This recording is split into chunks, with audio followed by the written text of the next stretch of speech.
সন্ধ্যার সময় নাকি বাথরুমের দরজা খুলে রাখলে খারাপ জিনিস ঘরে ঢুকে, এ কথা কতটুকু সত্য?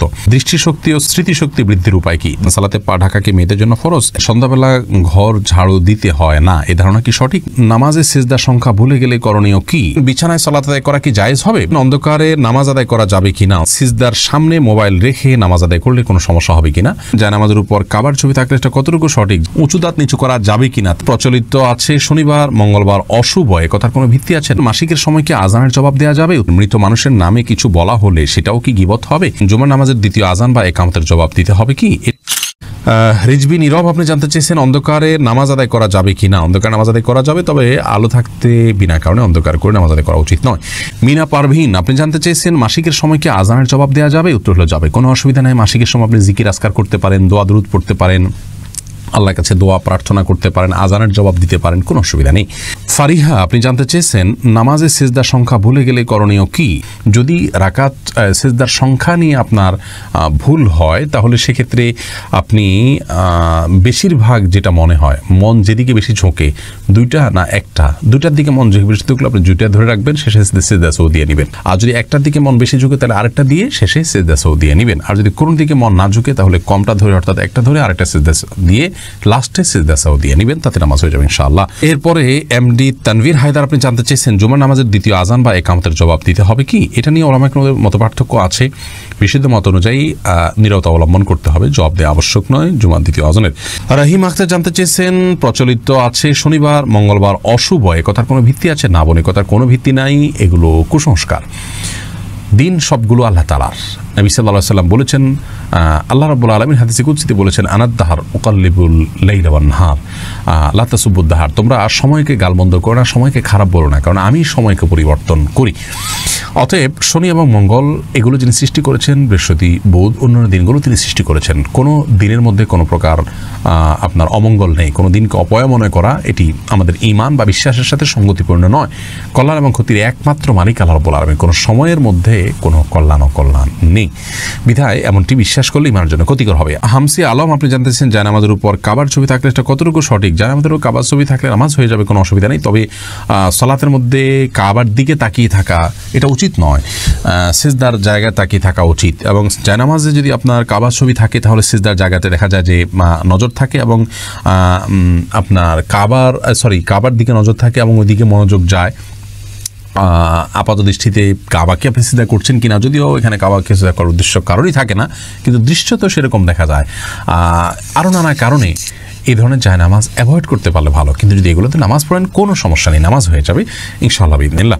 জিনাত সন্ধ্যা আপনি জানতে চেয়েছেন দৃষ্টিশক্তি ও স্মৃতিশক্তি বৃদ্ধির উপায় কি? দৃষ্টিশক্তি বৃদ্ধি করার জন্য আল্লাহ রাব্বুল আলামিন যে সমস্ত খাবারে, যে সমস্ত বস্তুর মধ্যে দৃষ্টিশক্তির জন্য উপকারী দিক রেখেছেন সেগুলো আপনি গ্রহণ করবেন, চিকিৎসকদের পরামর্শ নেবেন। সেই সাথে ফাকাশাফনা আনকা গিতাআকা ফাবসুরকা লিয়াওমা হাদিদ, এই দোয়াটা পড়ে কোরআন কারীমের আয়াতের অংশ সূরা হাদিদের একটা অংশ, ফাকাশাফনা আনকা গিতাআকা ফাবসুরকা লিয়াওমা হাদিদ, এটি পড়ে চোখে ফু দিলে, এভাবে হাতে ফু দিলে, হাত রেখে ফু দিলে চোখে লেগে যাবে।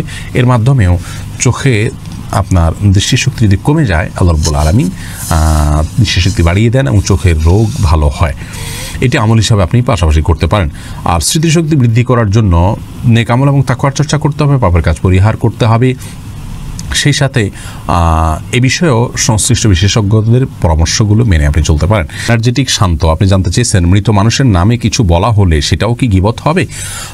হ্যাঁ, জীবিত মানুষের মূলত গীবত হয়, কিন্তু কোনো মানুষ মারা গেছেন তারও যদি দুর্নাম করান তো সেটাও গুনাহ হবে।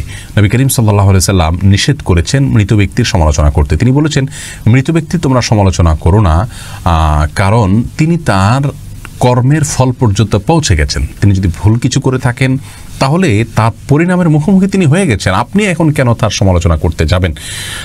তার ভালো গুণগুলো আলোচনা করুন। নবী সাল্লাল্লাহু আলাইহি সাল্লাম বলেছেন উযকুরু মাহাসিনা মাউতাকুম, তোমাদের মৃতদের ভালো গুণগুলো তোমরা আলোচনা করো, খারাপগুলো আলোচনা করো না। এখান থেকে বোঝা যায় মৃত ব্যক্তির সমালোচনা করা জায়েজ নয়। শারমিন জাহান জানতে চেয়েছেন সন্ধ্যাবেলা ঘর ঝাড়ু দিতে হয় না, এ ধারণা কি সঠিক? না, এটি সম্পূর্ণ কুসংস্কার।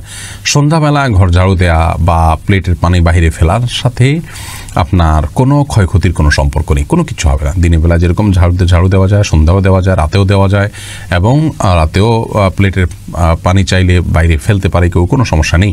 এগুলো হিন্দু ধর্মের বিভিন্ন বিশ্বাস আমাদের উপরে ভর করেছে, এবং সেটার কারণে আমরা মনে করি এগুলো ক্ষতিকর। এরকম বিশ্বাস করলে বরং সেটা ঈমানের জন্য ক্ষতিকর হবে। আরিফুল ইসলাম জানতে চেয়েছেন, সিজদার সামনে মোবাইল রেখে নামাজ আদায় করলে কোনো সমস্যা হবে কিনা। যদি মোবাইল এমনভাবে রাখেন যে সেখানে কল আসলো, কে কল করলো না করলো এটা আপনি দেখছেন, তাহলে তো এটি আপনার সলাতের মনোযোগ নষ্টের কারণ।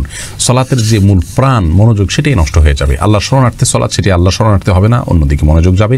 সেই জায়গা থেকে মোবাইলকে আপনি উল্টিয়ে রেখে সালাত আদায় করলে নামাজ হয়ে যাবে ইনশাআল্লাহ বিইذনিল্লাহ। এমনকি আপনি যদি উল্টিয়ে না রেখে সালাত আদায় করেন, সালাত আপনার প্রথাগত পদ্ধতি অনুযায়ী হয়ে যাবে, কিন্তু এটির নিষ্প্রাণ সালাতের মতো হবে, অর্থাৎ এই সালাতের মনোযোগ নষ্টকারী হবে। সেই জায়গা থেকে মোবাইলকে আপনি উল্টা করে রেখে আপনি সালাত আদায় করা যেতে পারে। উম্মে সালমা জানতে চেয়েছেন, উঁচু দাঁত নিচু করা যাবে কিনা, তাতে কি সৃষ্টির পরিবর্তন হবে নাকি এটা ত্রুটি? উঁচু নিচু দাঁত থাকলে এটা এক ধরনের ত্রুটি, এটাকে শুধরাবার জন্য সমান করাতে কোনো অসুবিধা নেই, এটি আল্লাহ সৃষ্টিতে পরিবর্তন হিসাবে গণ্য হবে না। নীলয় সঞ্জিতা জানতে চেয়েছেন, সন্ধ্যার সময় নাকি বাথরুমের দরজা খুলে রাখলে খারাপ জিনিস ঘরে ঢুকে, এ কথা কতটুকু সত্য? বর্ণিলয় শুধুমাত্র সন্ধ্যার সময় নয়, দিন এবং রাতের যে কোনো সময় ওয়াশরুমের দরজা, বাসায় যে সমস্ত বাসা বাড়িতে ওয়াশরুম, ভেতরে টয়লেট আছে, সেই জায়গাতে টয়লেটের দরজা খোলা উচিত। এমনকি বাইরে থাকলেও টয়লেটের দরজা খোলা রাখা উচিত নয়, বাইরে থেকে এটা লাগাই দেওয়া উচিত। কারণ দুষ্ট জিনের সবচেয়ে বড় তাদের অবস্থানের জায়গা হলো এই টয়লেটগুলো। নবী করিম সাল্লাল্লাহু আলাইহি ওয়াসাল্লাম বিভিন্ন হাদিসে সতর্ক করেছেন, এবং এটি বিভিন্ন অভিজ্ঞতার আলোকেও প্রমাণিত আমাদের কাছে। অনেকেই টয়লেটে গিয়ে আক্রান্ত হয়েছেন দুষ্ট জিন দ্বারায়, অনেকেই আপনার ক্ষতিগ্রস্ত হয়েছেন তাদের উপদ্রবের দ্বারায়, এবং সাহাবীদের যুগে এরকম ঘটনা ঘটেছে। এই জন্য নবী সাল্লাল্লাহু আলাইহি ওয়াসাল্লাম টয়লেটে ঢোকার সময় দুষ্ট জিনের উপদ্রব থেকে বাঁচার জন্য আল্লাহর কাছে আশ্রয় প্রার্থনা করার দোয়া শিক্ষা দিয়েছেন, এবং বলেছেন, আল্লাহুম্মা ইন্নী আউযু বিকা মিনাল খুবুসি ওয়াল খাবাইথ। যার কারণে বাসা বাড়িতে টয়লেটের দরজা দিনে রাতে কোনো সময় না খুলে রেখে এটাকে যথাসম্ভব বাইরে থেকে সিটকেনি দিয়ে রাখা উচিত, কিন্তু শুধু সন্ধ্যায় খোলা রাখা উচিত নয়, এমনটি মনে করা ভুল।